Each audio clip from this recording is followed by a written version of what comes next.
Three mothers whose sons have been locked in hospital units in Scotland for years have spoken to the BBC because they're desperate to get them out. The three young men did not break the law, but have autism and learning disabilities. The Scottish Government said it's unacceptable to hold people with complex needs in hospital when they could be cared for in the community. Our social affairs correspondent Lucy Adams has this special report. Very, very active, loved being outdoors.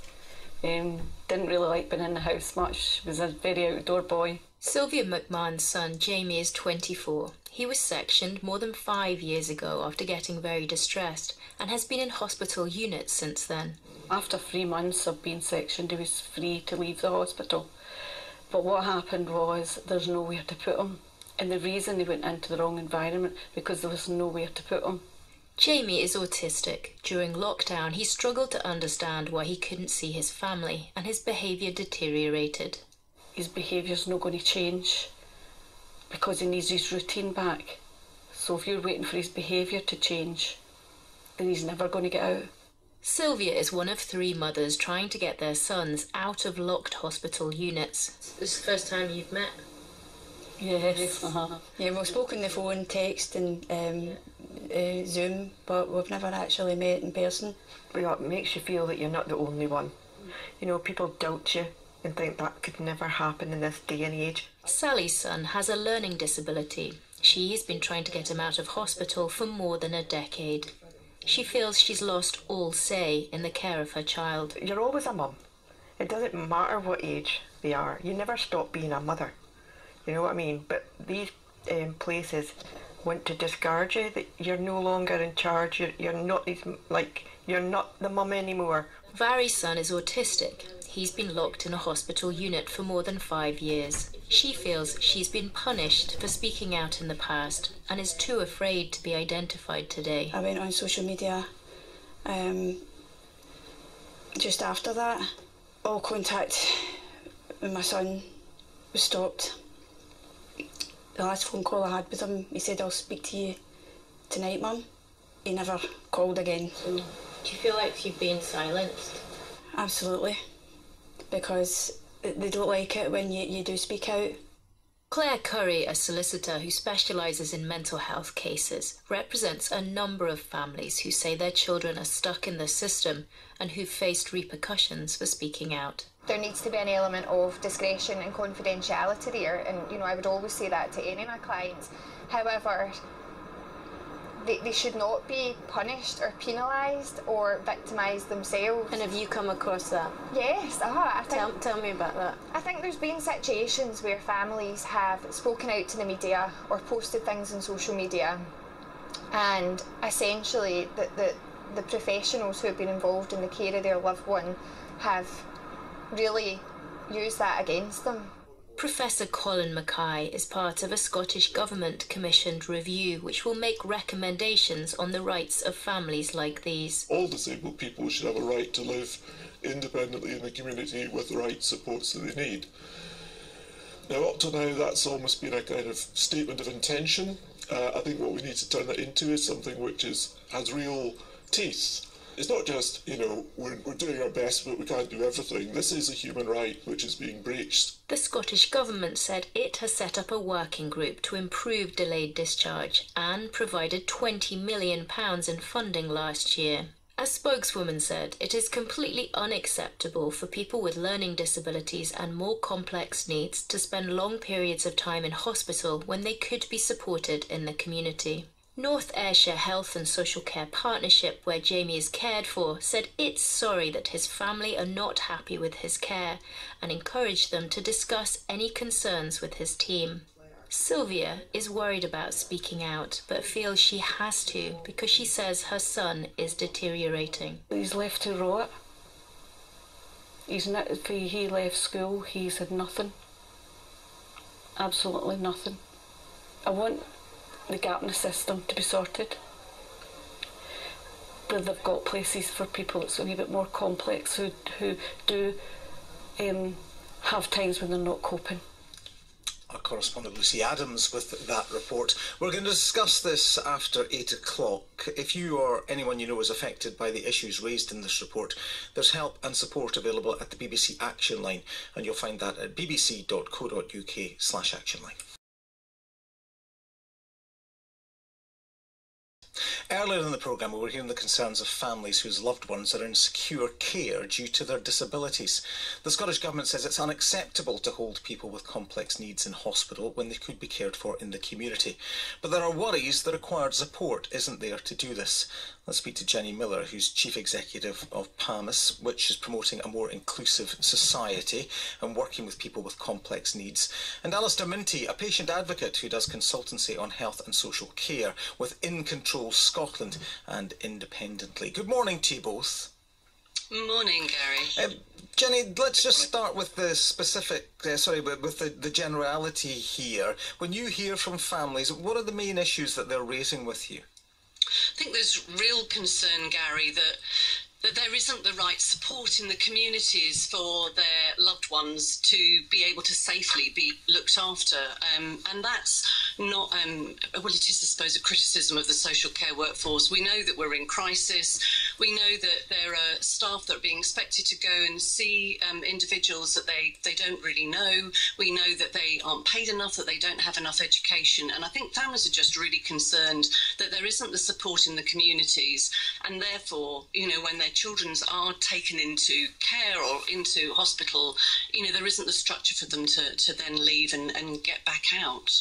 And just on a more general point, Alistair, do families find that they're up against the bureaucracy of big organisations or, you know, big public sector bodies, and do they struggle with that? Yeah, absolutely. And I think, I guess in my experience, I've been coming at this from a variety of viewpoints over the years. I've been involved in health and social care for people with disabilities since the 80s, and my first job was a resettlement nurse, helping to get people out of the last sort of closures of long-stay hospitals in the northeast of Scotland. Was this the move to care in the community, as it was called? This was absolutely, yes, and it was, that was an odd time, because even back at that stage, you know, some people were seeing me as a bit of a traitor. You know, I was a nurse, but I was advocating people moving out, and that was because you could see just how inhumane the impact, despite some people's best efforts, that hospital life was, you know, resulting in for people, and that lack of separation of the person and their environment is still something that I'm sad to see that parents are struggling to get across to organisations today. Well, can I just ask you about that from your experience then? Did things improve at all? Are we moving backwards, or have things never really improved? What has been the situation?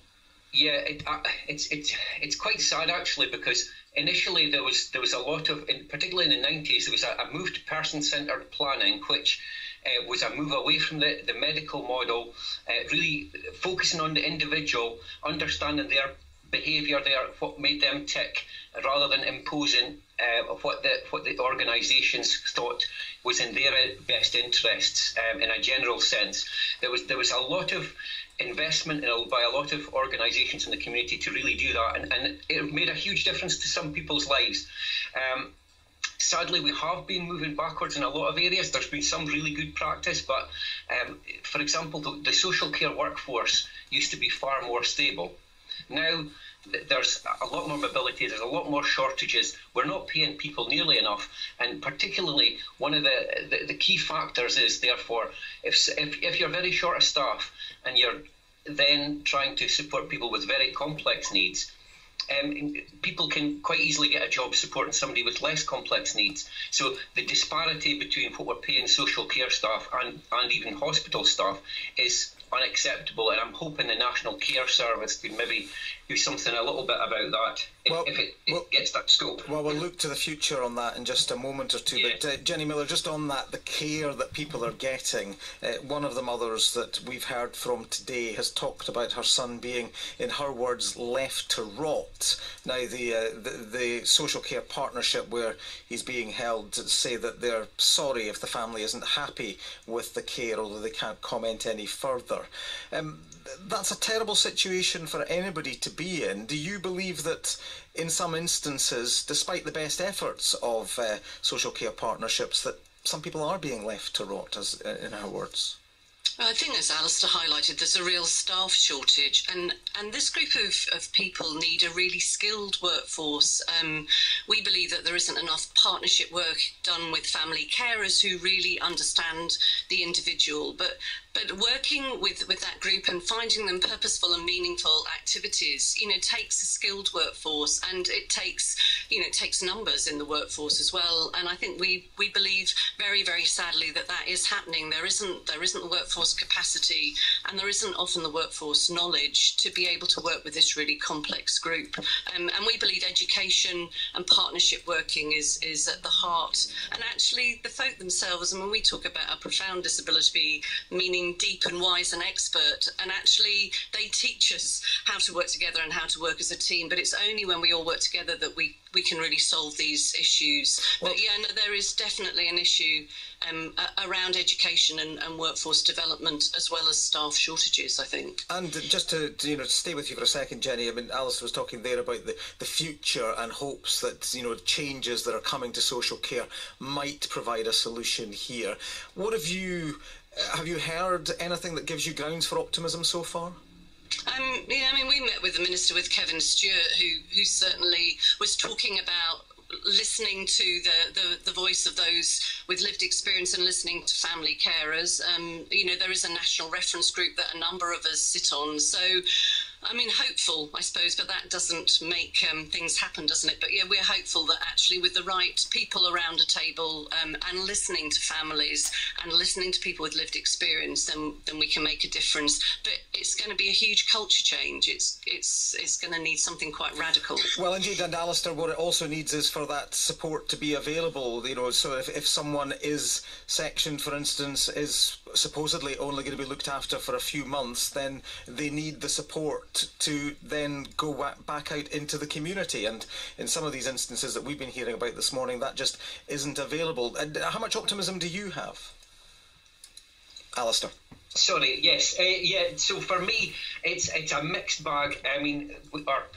Our kind of self-directed support legislation is some of the best in the world, and yet that's not always being enacted in the same way. One of the key things that I think has to shift is the power. So the individuals and their families are still feeling, all these years further on, quite powerless in the face of when things aren't going well. There are lots of places where people are making the effort to try and move things forward, but in these situations where we hear things have gone wrong, quite often it becomes quite dogged, back and forth, and the power just needs to shift, and we need to have the confidence to work together to say, look, we've got examples of different ways that we can work to shift this from being an awful situation for individuals. But at the moment, it feels like it takes far too much effort to get there. We need to really move to a situation where the hospitals and others let people in and engage in meaningful dialogue about how we can share that responsibility so that we don't keep making these mistakes over and over again. Alistair Minty from In Control Scotland and Jenny Miller from PAMIS, that's Promoting a More Inclusive Society. Thank you both very much indeed.